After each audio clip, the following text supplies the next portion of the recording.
El líbero, bien, muy bien, y buen remate de pelota quieta tenés, ¿eh?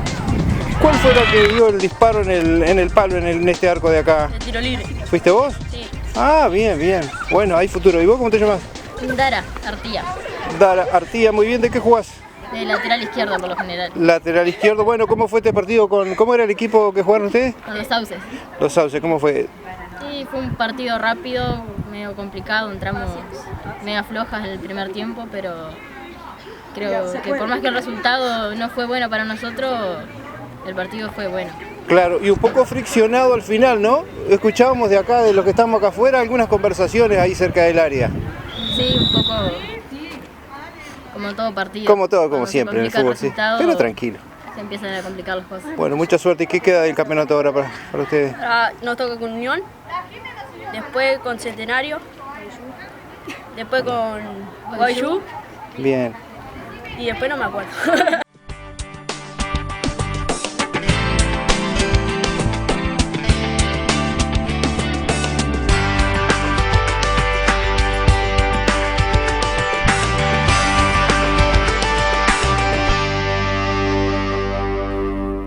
Entonces empecé a ver que se estaba perdiendo muchas cosas, mucho patrimonio, es decir, el patrimonio de la familia, ¿no?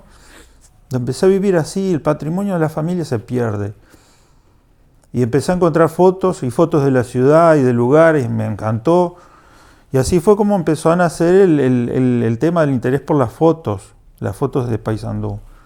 No solo las fotos familiares, sino las fotos de la ciudad, el Paysandú que se había perdido en sí, porque la mayoría de las fotos que uno ve antiguas, ya muchas cosas no están.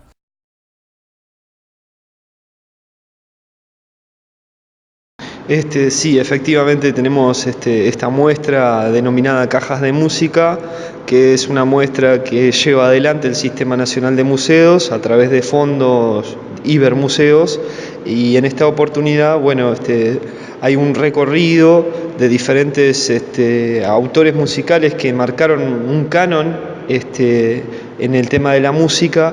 Y en este caso estamos hablando de Alfredo Zitarrosa, Eduardo Fabini, Eduardo Mateo y Carlos Gardel. Carlos Gardel. Sí. Bien, la propuesta, o sea, esta expografía va a estar durante mucho tiempo en Paysandú, y esperemos que sea de deleite y de disfrute para las distintas, grupos, tanto educativos como aficionados al tema de la música, y visitantes de los museos que puedan venir y disfrutar una forma distinta de conocer las expresiones musicales, ¿no? Porque en este caso Cajas de Música ofrece justamente múltiples lecturas de los autores, de los intérpretes, que en este caso están acompañadas, bueno, de aspectos biográficos, aspectos que están relacionados con su formación musical, sus antecedentes, sus referencias, y bueno, los hitos en cuanto a sus composiciones se refieren a nivel nacional y a nivel internacional también. Y además de que es un gran rompecabezas, la historia tiene tantas versiones como personas. Cada persona tiene una versión, ¿tá?, de su propia historia, porque uno ve una situación de su propia vida pasada, la relata, y otra persona que fue testigo la relata y va a contar otra versión parecida pero no igual. Y te podrás imaginar en la historia, cuando había todas aquellas cosas de blancos y colorados, unitarios y federales, que cada uno la deformaba para su lado, ¿verdad? Porque le servía una historia a uno y al otro no le servía.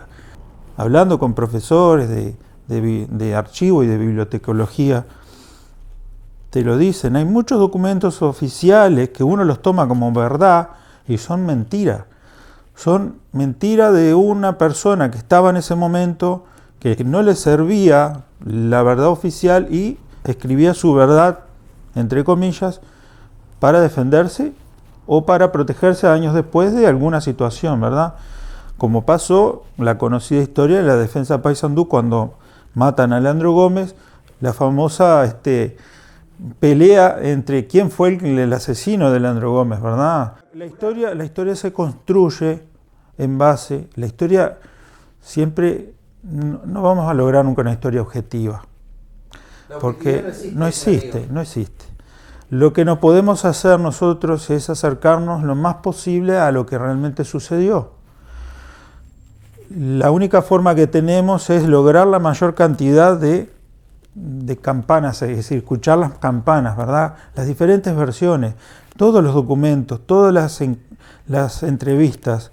Es decir, nada tiene que ser desperdiciado, ni lo más banal ni lo más importante. Todo se tiene que ver, analizar, y en base a eso uno forma una opinión que va a ser medianamente subjetiva, porque nunca vamos a tener la objetividad, siempre estamos contaminados por nuestra etapa histórica y por nuestras ideas y nuestras formaciones.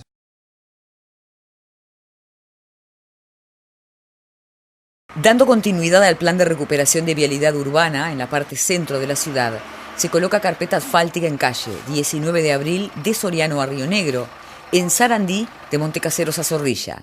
Se trata de obras con material de mayor duración que permiten ahorrar recursos públicos habitualmente destinados a tareas de bacheo. Los trabajos continuarán en otras calles del cuadrante céntrico. En calle 19 se realiza un recapado con carpeta asfáltica, un tratamiento más durable que soluciona el problema de baches y pozos, al tiempo que reduce la inversión económica relacionada a frecuentes tareas de bacheo. Y en los próximos días se continuará por la zona adyacente, como 33 Orientales, entre Soriano y Río Negro, así como en Solís, desde Zorrilla de San Martín hacia el oeste. También se avanza con carpeta asfáltica en calle Independencia, entre Paraguay y Avenida Soriano, con sectores en hormigón e incorporación de alumbrado público con tecnología LED.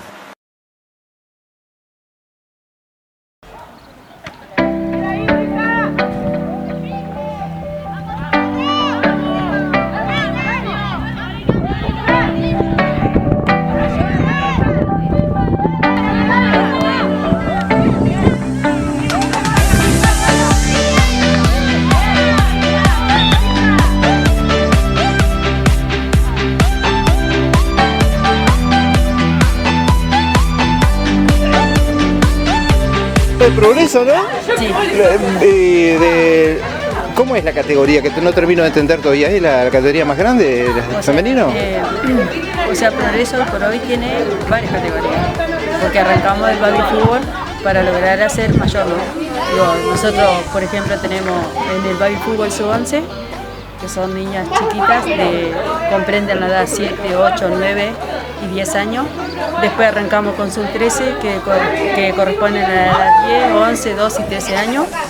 Estamos formando sub-16, que este año la vamos a presentar para jugar a nivel de AUFA. Sub-16 son chiquilinas que son nacidas en el año 2001, 2002, 2003 y 2004. Bien, pero la categoría que usted dirigió hoy. La categoría que hoy dirigimos son mayores, pero en sí acá tenemos una mezcla, ¿no? Con chiquilinas sub-16, sub-13 y mayores, porque no tenemos... Claro, para poder completar, seguro. Es la categoría que tenemos, o sea, nosotros hacemos un semillero para después formar una categoría grande. Bien, y esto es una novedad, directoras técnicas mujeres. Sí, no sé. ¿Hay muchas acá en Paysandú? ¿Dirigiendo? Sí. Dirigiendo. Y no he encontrado todavía un rival. Bien. Sí. ¿Por qué le gusta la tarea? ¿Viene de familia futbolera? No, por una parte sí, yo jugué al fútbol muchos años, después por una lesión tuve que dejar de jugar y una vez que me dijeron que ya no podía jugar más, me interesé en querer seguir en el ámbito, ¿no? Y por eso fui a aprender a ser técnico. Cuénteme brevemente cómo es el trabajo previo a un partido. ¿De qué hablan o cómo se preparan ustedes? O sea, acá se cambian los roles, ¿no? Porque yo no las dirijo a ella, las dirige un técnico varón por el semblante de la voz y cosas así, ¿no? Porque En el partido habla un técnico masculino. perdón, durante la semana sí las practico yo. De lunes a viernes las practico yo. Viene a ser una dupla entonces que dirige el equipo. Sí, puede ser, sí. Oficialmente la técnica es usted. Sí, sí, sí. ¿Y de qué hablan? ¿De aspectos técnicos, de comportamiento, de todo, táctica? todo es un paquete, ¿no? Digo, acá primero de todo, digo, se hace una confidencia con el jugador, digo, y se charla, digo, más allá del deporte que hacemos, se charla. Claro. Es mucha psicología lo que se le da. Claro, de formar un grupo humano, Es más la psicología y digo, es como muchas veces le decimos, dentro de la cancha damos todo lo que tenemos y competimos, pero después empieza dentro de la cancha y se termina dentro de la cancha y después afuera es totalmente diferente, digo, no se le mete presión a nadie ni nada. Claro. Bueno, entonces contenta con la labor que le ha tocado y cómo se portan las pibas. Sí, no, son excelentes. ¿Se portan bien? Sí, la verdad. Buenísimo. Y no querían que ustedes salieran en el video con el mate, dice. ¿Por qué será? No sé, será porque le irán a regalar un... Comida. ¿Será porque le irán a regalar otro mate? Porque ese lleva como 1 kilo más o menos. Sí, no, sí. Muy bien, y acá estaba registrando también la camarógrafo, me parece. Estabas grabando, ¿no? Técnica.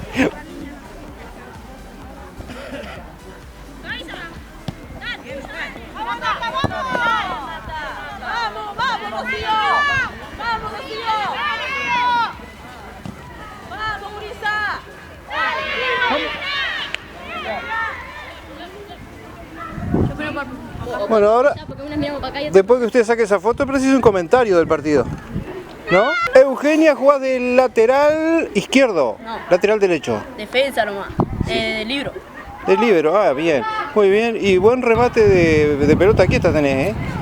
¿Cuál fue la que dio el disparo en el palo, en este arco de acá? De tiro libre. ¿Fuiste vos? Sí. Bien, bien. Bueno, hay futuro. ¿Y vos cómo te llamas? Dara, Artía. Dara, Artía, muy bien. ¿De qué jugás? De lateral izquierdo por lo general. Lateral izquierdo. Bueno, ¿cómo fue este partido? ¿Cómo era el equipo que jugaron ustedes? Con los sauces. Los Sauces, ¿cómo fue? Sí, fue un partido rápido, medio complicado, entramos medio flojas en el primer tiempo, pero creo que por más que el resultado no fue bueno para nosotros, el partido fue bueno. Claro, y un poco friccionado al final, ¿no? Escuchábamos de acá, de los que estamos acá afuera, algunas conversaciones ahí cerca del área. Sí, un poco como todo partido. Como todo, como Cuando se siempre en el complica fútbol, sí. resultado, Pero tranquilo. Se empiezan a complicar las cosas. Bueno, mucha suerte. ¿Y qué queda del campeonato ahora para ustedes? Ahora nos toca con Unión, después con Centenario, después con Guayú Bien. y después no me acuerdo. ¿Y ustedes juegan fuera de Paysandú también? A veces. ¿A veces van a jugar a otros lugares? A Guichón, a Quebracho. Mira, ¿cuándo juegan en Quichón? Porque nosotros producimos materiales para el cable de No sé allá. todavía. Todavía no saben. ¿Cómo es la posición de ustedes en la tabla? ¿Cómo va? No se sabe. ¿Arriba, abajo, al medio? Más o menos. Más o menos. Vamos. ¿Hay tiempo? Con 7 creo. Con 6, con 5, con 6, 1 de 2. Bien, bueno, muchas gracias. Ahora vamos a hablar con una de las madres. ¡Dale más, dale! ¿Y qué categoría era esta que hablé con ustedes? La mayores. ¿Mayores nada más se dice así? ¿Y después cuáles otras categorías hay? Después hay sub-16, ¿Su 16? sub-13 y sub-11. Ahí va. Sub-13 y sub-11 de la cancha chica. Bien, bien. Guadalupe me llamo. Bueno, a ver, ¿quién me habla? ¿Ustedes son? Yo soy de su 13, todavía porque mi nena tiene 12 años, pero después la están echando. La mamá de una de las chicas del club Progreso, que tiene la sede ¿dónde? El número 4. Número 4 y Misiones. Pero te digo que están todas. Fabuloso. Bueno, ¿y cómo es el trabajo de los padres? ¿De qué se trata? ¿Cuando vienen a la cancha qué hay que hacer? ¿Alentar y trabajar o solo alentar? La chiquilina progresa mejor. La unión de los padres tiene que ser lo principal también porque las chiquilinas ven que los padres están unidos y el grupo sale adelante siempre. Claro. Se apoya bastante también el grupo, se hace cantina y siempre andamos con ella por ahí abajo, en los viajes también. Claro, porque es un gasto también los traslados y todo. ¿Ustedes cómo vienen hasta acá, hasta la cancha? ¿Tienen cada uno por su cuenta? ¿Cómo es la cosa? Sí, que tiene vehículo, tiene vehículo, pero cuando tenemos que salir para afuera, para Quebracho y eso, se alquila anónimo y siempre se está viajando.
La Intendencia y el Liceo 6 de Nuevo Paysandú acordaron un trabajo en conjunto para lograr las mejores condiciones para el desarrollo de las clases de la escuela de handball que la Dirección de Deportes acerca a la zona norte de la ciudad. La administración del intendente Caraballo llevó a aquel populoso barrio 2 propuestas deportivas, las escuelas de handball y de atletismo, de la que participan más de medio centenar de niños y jóvenes, la amplia mayoría residentes en esa zona y alumnos de aquel liceo.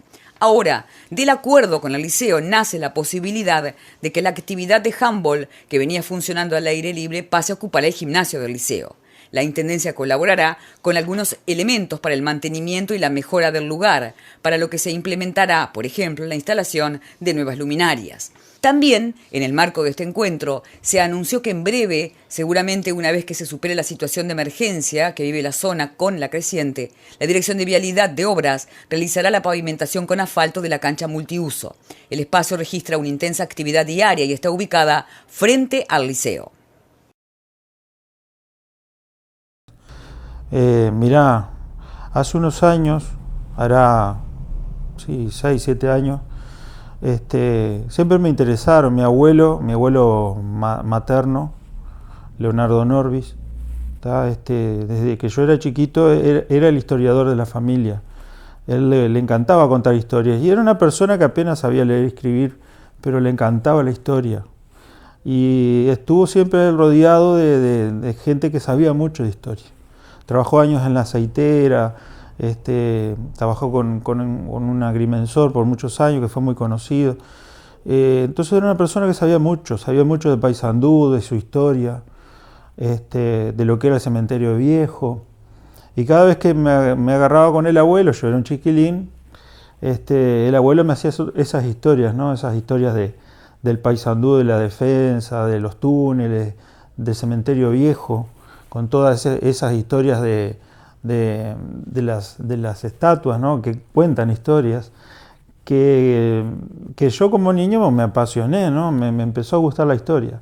Y todavía porque si no me gustaba la sopa 2 platos, en la escuela, yo iba al Colegio del Rosario, lo tuve a Miguel Ángel Pías. Fui uno de los que tuvo la suerte de tenerlo. Él estaba de profesor de literatura en aquella época, pero cuando tenía tiempo libre, yo estaba en la escuela, en quinto, sexto de escuela, y en los momentos que estábamos libres y el profesor Pía andaba en el patio, a él le encantaba. Él agarraba a los gurises y vengan gurises que les voy a contar una historia.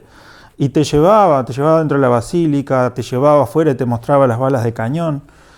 Vos cruzás por calle Florida y mirás hacia arriba, ves las balas de cañón de la defensa. Entonces a partir de eso nos mostraba y nos contaba las historias. Y él, siendo poeta, te lo hacía de una manera tan bonita que todos quedábamos fascinados. Y un día, bueno, nos llevó, recuerdo, adentro de la basílica, debajo del altar mayor, que había una especie de tapa, ¿verdad? Y bueno, nos contaba ahí que ahí bajaba un túnel, la famosa historia de los túneles de Paysandú. Y bueno, a partir de eso uno se enamora, ¿no?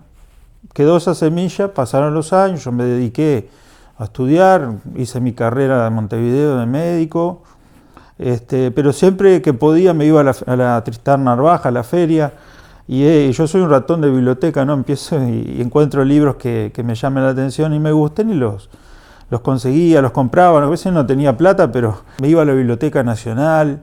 ¿Y qué compraba? Mirá, siempre me apasionó la historia, pero fundamentalmente la historia antigua, Egipto, Roma, y la historia de Paysandú. Obviamente por lo que comentaba recién, de lo que Pías nos enseñaba, la curiosidad. Pero también la genealogía. Y por ese lado empecé a investigar, porque no sabíamos los orígenes del apellido Pedoja ni el apellido Norbi. Sabíamos que éramos italianos y no sabíamos de dónde. Y me empezó a picar el bichito de la curiosidad. Y ahí es donde empecé a entrevistar a mis familiares, a los viejitos de la familia.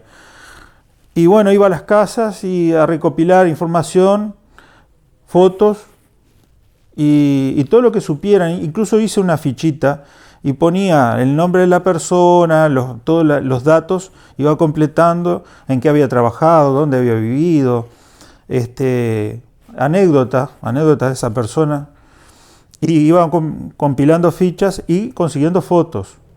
me prestaban las fotos, las escaneaba, las devolvía. Y ahí empezó la curiosidad con las fotos. Y empecé a ver cómo me decían, vos sabés que tiramos un álbum grande así con fotos de los tatarabuelos y fotos de la casa de no sé quién. Y entonces yo empecé a darme cuenta de todo lo que se perdía cuando se tiraba un álbum. Y me había pasado acá en casa que papá a veces descartaba cosas porque pasan los años y uno dice, esto vamos a tirarlo, hace años que no. Entonces empecé a ver que se estaba perdiendo muchas cosas, mucho patrimonio, es decir, el patrimonio de la familia, ¿no? Empecé a vivir así, el patrimonio de la familia se pierde. Y empecé a encontrar fotos y fotos de la ciudad y de lugares, me encantó. Y así fue como empezó a nacer el tema del interés por las fotos de Paysandú. No solo las fotos familiares, sino las fotos de la ciudad, el Paysandú que se había perdido en sí, porque la mayoría de las fotos que uno ve antiguas, ya muchas cosas no están. Y ahí donde empecé a recorrer, a hablar con gente que tenía fotos. Estuve en la casa del señor Coiro, que tiene una gran colección, con Juancito Stevenson, que también tienen colecciones de cosas. Hablando con Estaño, hablando con Bulanti, es decir, con personas que les gusta el tema y me empezaron a dar información, la biblioteca, la gente de museos. Eso te va llevando a una reconstrucción de dónde están las cosas, las fotos que se pierden, lo que se pueden recuperar, los libros. Y me empezó a llevar a acumular información y a empezar a buscar en internet. Soy muy autodidacta de la internet. Lo que agarro siempre busco. Agarré práctica, es decir... Es un gran rompecabezas, ¿no? Exacto, eso es un gran rompecabezas. Y además de que es un gran rompecabezas, la historia tiene tantas versiones como personas.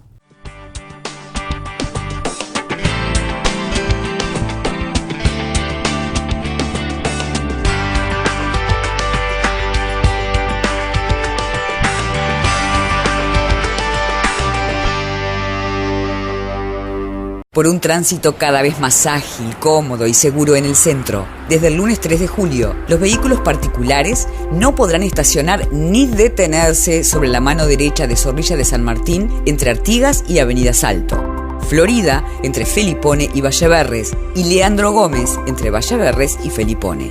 Los buses circularán solo por esa faja. La medida regirá de lunes a viernes de 6 a 22 horas. Intendencia de Paysandú. Cada persona tiene una versión, ¿tá?, de su propia historia, porque uno ve una situación de su propia vida pasada, la relata, y otra persona que fue testigo la relata y va a contar otra versión parecida pero no igual. Y te podrás imaginar en la historia cuando había todas aquellas cosas de blancos y colorados, unitarios y federales, que cada uno la deformaba para su lado, ¿verdad? Porque le servía una historia a uno y al otro no le servía. Entonces empezaba a deformar una historia y a mentir. Incluso documentos oficiales, hablando con profesores de archivo y de bibliotecología, te lo dicen. Hay muchos documentos oficiales que uno los toma como verdad y son mentiras. Son mentiras de una persona que estaba en ese momento, que no le servía la verdad oficial y escribía su verdad, entre comillas, para defenderse o para protegerse años después de alguna situación, ¿verdad? Como pasó la conocida historia de la defensa de Paysandú cuando matan a Leandro Gómez, la famosa pelea entre quién fue el asesino de Leandro Gómez, ¿verdad? Que por años se está discutiendo y se sigue discutiendo hasta hoy día. ¿Discusiones de quién dio la orden? La discusión no solo de quién dio la orden, sino quién realmente fue el ejecutor, ¿verdad? El ejecutor fue un pelotón de fusilamiento, pero la orden directa, quién la dio y quién le dio la orden a esa persona. Eso es todo una historia que depende de a quién se entrevista. Yo he leído la historia de la viuda del Goyo Suárez, contando que el Goyo Suárez poco menos que era la Santa Carmelita, Carmelita Descalza, porque la señora cuenta que pobrecito le habían matado, probablemente fuera verdad, que le mataron a la madre, le prendieron fuego a un rancho y bueno, por eso le agarró odio a los blancos y por eso él juraba no dejar blanco con vida. Esa era su defensa, pero a su vez la señora decía que no había sido, que no sé qué, cada uno daba su versión de los hechos. La historia se construye en base, la historia siempre, no vamos a lograr nunca una historia objetiva, porque no existe. Lo que no podemos hacer nosotros es acercarnos lo más posible a lo que realmente sucedió. La única forma que tenemos es lograr la mayor cantidad de campanas, es decir, escuchar las campanas, ¿verdad? Las diferentes versiones, todos los documentos, todas las entrevistas. Es decir, nada tiene que ser desperdiciado, ni lo más banal ni lo más importante. Todo se tiene que ver, analizar, y en base a eso uno forma una opinión que va a ser medianamente subjetiva, porque nunca vamos a tener la objetividad, siempre estamos contaminados por nuestra etapa histórica y por nuestras ideas y nuestras formaciones.